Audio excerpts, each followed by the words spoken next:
नासी नवा के आगे नासी यूक्रेन में फाथल ब्रिया रोड वासी इंजीनियर साकिब कीरियो डे वापस पहुंची विवाही डे वापसी ते वासन पारा इंजीनियर जी शानदार आजियां कई वही गुलंजा हार पराए विया। यूक्रेन में फाथल इंजीनियर साकिब कीरियो पारा वीडियो पैगाम जारी कई विवाही। ब्रेकिंग न्यूज़ समाचार शेयर कई पिया। यूक्रेन में फाथल ब्रिया रोड वासी इंजीनियर साकिब कीरियो डे वापस पहुंची विवाही डे वापसी ते वासन पारा इंजीनियर जी शानदार आजियां कई वही गुलंजा हार पराए विया। यूक्रेन में फाथल इंजीनियर साकिब कीरियो पारा वीडियो पैगाम जारी कई विवाही।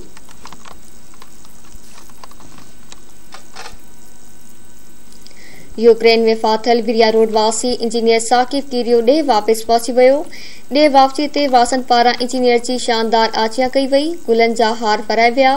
यूक्रेन में फाथल इंजीनियर साकिब कीरियो पारा वीडियो पैगाम जारी कयो वियो हो।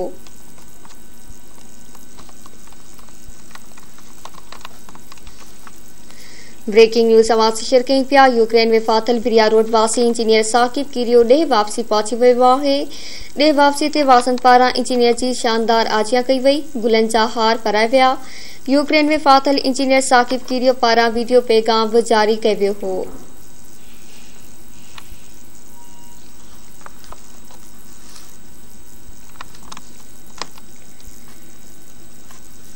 खबर वासी शेयर कई पिया। यूक्रेन में फाथल ब्रिया रोड वासी इंजीनियर साकिब कीरियो डे वापसी पहुंची वियो आहे। डे वापसी ते वासन पारा इंजीनियर जी शानदार आजियां कई वही गुलंजा हार पराए विया। यूक्रेन में फाथल इंजीनियर साकिब कीरियो पारा वीडियो पैगाम जारी कयो वियो हो।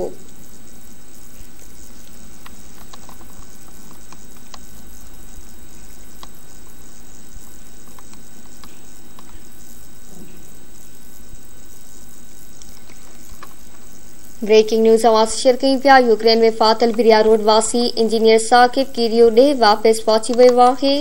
डे वापसी ते वासन पारा इंजीनियर जी शानदार आजियां कई वही गुलंजा हार पराए विया। यूक्रेन में फाथल इंजीनियर साकिब कीरियो पारा वीडियो पैगाम जारी कयो वियो हो।